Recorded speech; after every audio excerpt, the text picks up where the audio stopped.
नमस्कार दोस्तों, तो कैसे हैं आप लोग? आई होप आप सभी अच्छे होंगे। मैं नरेश आपका आज के इस नए वीडियो में स्वागत करता हूं।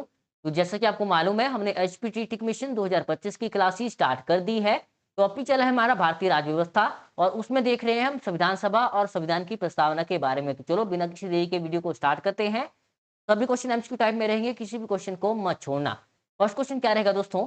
भारतीय संविधान सभा के प्रथम दिन के अधिवेशन की अध्यक्षता इन्होंने की थी, किसके द्वारा की गई थी? Doctor Rajendra Prasad, Pandit Jawaharlal Nehru, doctor B R Ambedkar या फिर डॉक्टर सचिदानंद सिन्हा। तो जल्दी से बताइए, भारतीय संविधान सभा की प्रथम दिन की अधिवेशन की अध्यक्षता जो थी वह किसके द्वारा की गई थी? तो आपका राइट आंसर क्या रहेगा दोस्तों? आपका राइट आंसर रहेगा option D is the right answer, doctor Sachidanand Sinha. Next question रहेगा, जवाहरलाल नेहरू ने भारत की संविधान सभा की किस बैठक में उद्देश्य प्रस्ताव रखा था? दूसरी बैठक में, तीसरी, चौथी या फिर पांचवी? तो दोस्तों आपका राइट आंसर रहेगा option B is the right answer, तीसरी बैठक में पंडित जवाहरलाल नेहरू ने भारत की संविधान सभा की बैठक में उद्देश्य प्रस्ताव की मांग रखी थी। नेक्स्ट क्वेश्चन रहेगा, भारत के संविधान का निर्माता किसे माना जाता है? महात्मा गांधी, बी आर अम्बेडकर, जवाहरलाल नेहरू या फिर बी एन राव? तो दोस्तों आपका राइट आंसर क्या रहेगा? Option B is the right answer, doctor Bhimrao Ambedkar. Next question रहेगा, संविधान पांडु लेखन समिति का निम्नलिखित में से कौन सदस्य नहीं था? मोहम्मद सादुल्लाह, जवाहरलाल नेहरू, एम ए अय्यर या फिर के एम मुंशी? तो इस क्वेश्चन का राइट आंसर क्या रहेगा दोस्तों? Option B is the right answer, Jawaharlal Nehru. बढ़ते हैं नेक्स्ट क्वेश्चन की ओर। भारत का संविधान लागू हुआ था, कब लागू किया? 26 जनवरी 1950 को, 26 जनवरी 1952 को, 15 अगस्त 1948 को या फिर 26 नवंबर 1949 को? तो भारत का संविधान कब लागू किया गया है? तो दोस्तों आपका राइट आंसर रहेगा option A is the right answer, 26 जनवरी 1950 को। नेक्स्ट क्वेश्चन रहेगा, भारतीय संविधान सभा में महिला सदस्यों की कुल संख्या कितनी थी? 10, 12, 13 या फिर 15? तो आपका राइट आंसर कौन सा रहेगा? Option D is the right answer, 15। Next question रहेगा, इनमें से किसने संविधान सभा में यह कहा था कि 26 जनवरी 1950 को भारतीय अंतर विरोधी यानी कि विरोधाभास के जीवन काल में प्रविष्ट हो रहा है? डॉक्टर भीमराव अंबेडकर, जवाहरलाल नेहरू, महात्मा गांधी या फिर एस पी मुखर्जी? तो दोस्तों आपका राइट आंसर रहेगा option A is the right answer, doctor Bhimrao Ambedkar. Next question रहेगा, भारत के राष्ट्रीय चिन्ह को किस दिन अपनाया गया था? 15 अगस्त 1947, 26 जनवरी 1950, 15 अगस्त 1952 या फिर 26 जनवरी 1959? तो आपका राइट आंसर रहेगा option B is the right answer, 26 जनवरी 1950।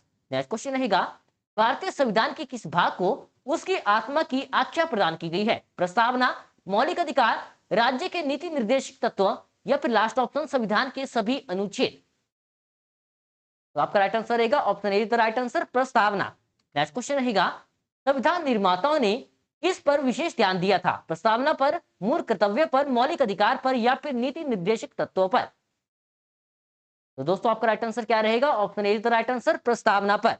नेक्स्ट क्वेश्चन रहेगा, भारत में जनप्रिय संप्रभुता है क्योंकि भारत के संविधान की प्रस्तावना शुरू होती है इन शब्दों से।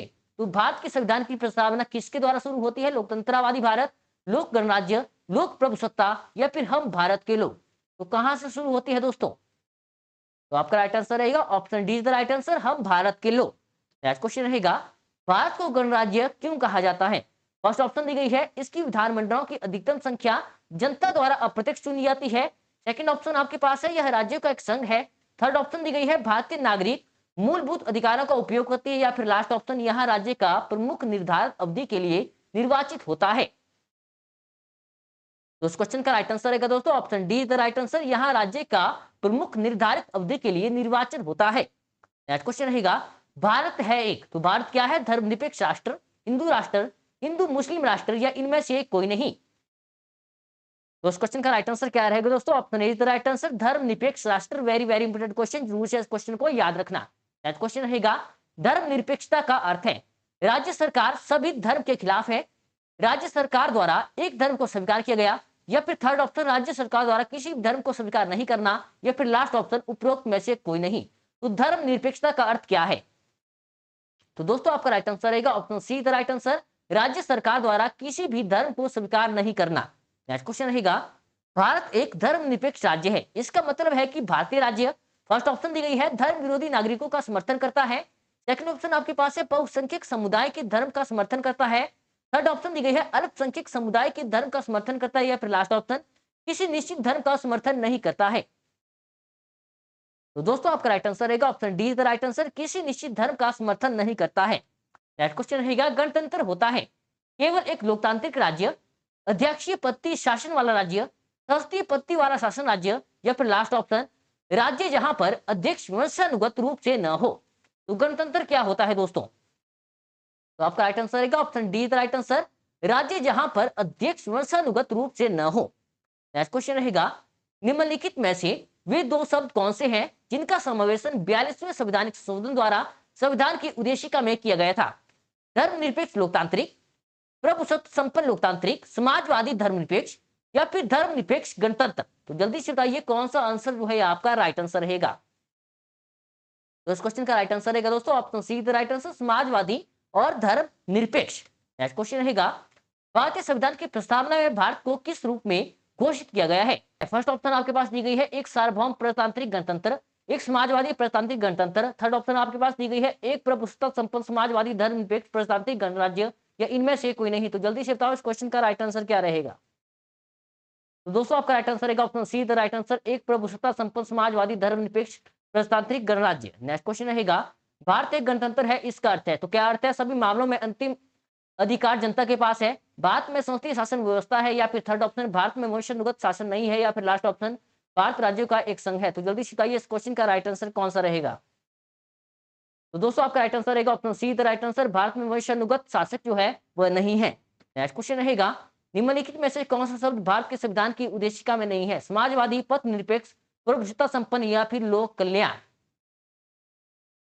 तो दोस्तों आपका राइट आंसर रहेगा option D the right answer, लोक कल्याण। बढ़ते हैं नेक्स्ट क्वेश्चन की ओर। कल्याणकारी राज्य का उद्देश्य है, फर्स्ट ऑप्शन आपके पास दी गई है अधिकतम संख्या का अधिकतम कल्याण सुनिश्चित करना, सेकंड ऑप्शन आपके पास है कमजोर वर्गों के कल्याण का प्रबंधन करना, या फिर थर्ड ऑप्शन आपके पास दी गई है सभी नागरिकों को स्वास्थ्य सुविधाएं प्रदान करना, या फिर लास्ट ऑप्शन उपरोक्त में से कोई नहीं। तो आपका राइट आंसर रहेगा option be the right answer, कमजोर वर्गों के कल्याण का प्रबंधन करना। भारत को एक गणराज्य मुख्य रूप से माना जाता है क्योंकि राज्याध्यक्ष का चुनाव होता है, उसे 15 अगस्त 1947 को स्वतंत्रता मिली थी, या फिर थर्ड ऑप्शन उसका अपना निश्चित संविधान है, या फिर लास्ट ऑप्शन उसकी सरकार संसदीय प्रणाली के अनुसार है। तो जल्दी से बताओ राइट आंसर क्या रहेगा? दोस्तों आपका राइट आंसर रहेगा option A the right answer, राज्याध्यक्ष का चुनाव होता है।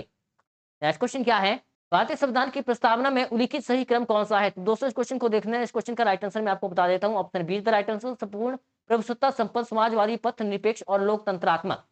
नेक्स्ट क्वेश्चन रहेगा, संविधान की प्रस्तावना में प्रयुक्त शब्द सेक्युलर का अर्थ है सभी नागरिकों को धर्म एवं उपासना की स्वतंत्रता, एकेश्वरवाद, बहुदेववाद, या फिर लास्ट ऑप्शन सभी धर्मों की अस्वीकृति। तो इस क्वेश्चन का राइट आंसर है दोस्तों option A the right answer, सभी नागरिकों को धर्म एवं उपासना की स्वतंत्रता। दोस्तों सभी क्वेश्चन बड़े से हैं, लेकिन एग्जाम में ऐसे क्वेश्चन पूछे जाते हैं, एक क्वेश्चन आपको जरूर से ऐसा देखने को मिलेगा। नेक्स्ट क्वेश्चन क्या रहेगा, सब धर्म निरपेक्ष भारत के संविधान की प्रस्तावना में जोड़ा गया था, इसके विषय में निम्नलिखित कथनों में से कौन सही है? फर्स्ट ऑप्शन आपके पास दी गई है यह वर्ष 1976 में जोड़ा गया था, सेकंड ऑप्शन आपके पास है यह 44वें संवैधानिक संशोधन द्वारा जोड़ा गया था, या फिर थर्ड ऑप्शन यह 42वें संवैधानिक संशोधन द्वारा जोड़ा गया था, या फिर लास्ट ऑप्शन यह मूल प्रस्तावना में था। तो इस क्वेश्चन का राइट आंसर कौन सा रहेगा दोस्तों? Option be the right answer, यह 44वें संवैधानिक संशोधन द्वारा जोड़ा गया था। नेक्स्ट क्वेश्चन रहेगा, भारतीय संविधान की प्रस्तावना में लिखित हम भारत के लोग we the people of India से क्या निकलता है, सॉरी क्या अर्थ निकलता है? तो इस क्वेश्चन को देख लेना, इस क्वेश्चन का राइट आंसर मैं आपको बता रहा हूं दोस्तों। तो आपका राइट आंसर रहेगा option be the right answer, संविधान के निर्माण भारत की जनता द्वारा हुआ है। नेक्स्ट क्वेश्चन रहेगा, समाजवाद का अर्थ है, वेरी वेरी इंपोर्टेंट क्वेश्चन, जरूर से याद रखेंगे। तो समाजवाद का अर्थ क्या है? सामाजिक नियंत्रण, राष्ट्रीयकरण, सामाजिक न्याय, या फिर सामाजिक स्पर्धा। तो आपका राइट आंसर रहेगा option D the right answer, सामाजिक न्याय। नेक्स्ट क्वेश्चन रहेगा, 42वें संविधानिक संशोधन द्वारा प्रस्तावना में निम्नलिखित में से कौन सा शब्द जोड़ा गया? लोकतांत्रिक, न्याय, समाजवाद, या फिर राजनीतिक। तो आपका राइट आंसर रहेगा दोस्तों option see the right answer, समाजवाद। नेक्स्ट क्वेश्चन क्या है, भारतीय संविधान की आत्मा किसे कहा जाता है? प्रस्तावना, मूलाधिकार, नीति निर्देशक तत्व, या फिर उपरोक्त सभी। तो आपका राइट आंसर रहेगा दोस्तों option A the right answer, प्रस्तावना को भारतीय संविधान की आत्मा कहा जाता है। नेक्स्ट क्वेश्चन क्या है, भारत में लौकिक सार्वभौमिकता है क्योंकि संविधान की प्रस्तावना प्रारंभ होती है, किससे प्रारंभ होती है?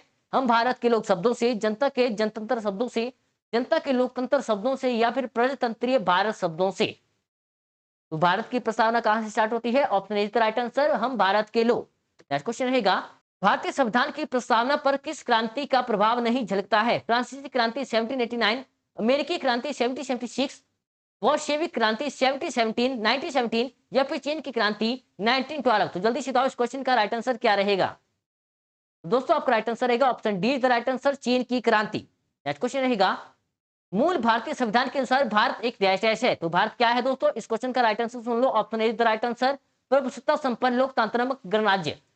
नेक्स्ट क्वेश्चन रहेगा, संविधान के अंतर्गत भारतीय लोकतंत्र के आदर्शों को हम कहां देख सकते हैं? भाग 1, प्रस्तावना, भाग 3 या फिर भाग 4? तो आपका राइट आंसर रहेगा option be the right answer, प्रस्तावना। नेक्स्ट क्वेश्चन रहेगा, 42वें संविधान संशोधन अधिनियम 1976 द्वारा प्रस्तावना में किस शब्द को नहीं जोड़ा गया? धर्मनिरपेक्ष, समाजवादी, गुट निरपेक्ष या फिर एकता और अखंडता? तो दोस्तों आपका राइट आंसर कौन सा रहेगा? Option see the right answer, गुट निरपेक्ष। नेक्स्ट क्वेश्चन रहेगा, भारतीय संविधान की प्रस्तावना के बारे में कौन सा कथन जो है वह सही है? तो इस क्वेश्चन का राइट आंसर सुन लो दोस्तों, आपका राइट आंसर रहेगा option be the right answer, उक्त शब्द 1976 में संशोधन द्वारा जोड़े गए। दोस्तों यह क्वेश्चन थोड़े बड़े से हैं, लेकिन एक या दो क्वेश्चन यहाँ से आपको देखने को जरूर मिलेंगे, तो सभी क्वेश्चनों को अच्छे से याद रखना। और आज की वीडियो अच्छी लगी हो तो चैनल को जरूर से सब्सक्राइब करना, वीडियो को भी लाइक करना और शेयर करना भी मत भूलना। तो जल्द मिलेंगे एक और नई वीडियो के साथ, तब तक के लिए जय हिंद, जय भारत।